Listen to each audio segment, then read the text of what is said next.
Short-term contracts just 1 day shy of a full year have long been used to avoid paying severance.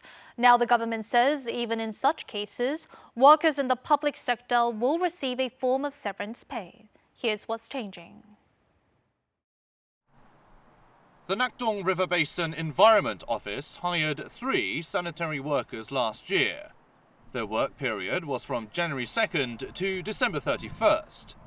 All 3 didn't receive any severance pay because their work duration was 1 day short of a full year.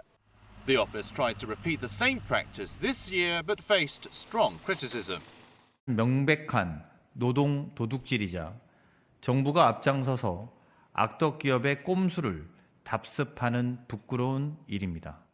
Currently, some 73,000 workers are contracted to work less than a year for the government and public agencies.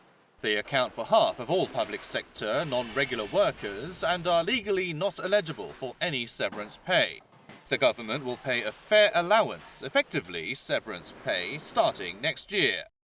When contracts expire, workers will receive a lump sum worth 8.5% to 10% of their base pay, with higher rates for shorter contracts. Subsequently, they stand to receive between 380,000 won and 2.48 million won. However, this benefit is limited to the public sector. This is because applying it to the private sector would require revising all severance pay laws. The measure only applies to contract workers directly hired by the public sector, excluding dispatched and privately outsourced workers, prompting criticism that it is insufficient. 민간에 위탁되어 있어서 해마다 계약을 하시는 사회복지 분야의 많은 노동자들이 있는데 개선 대책에도 포함이 되지 않은 부분이 큰 문제인 것 같습니다. The government will also ban hiring contract workers for less than 1 year for regular public sector duties.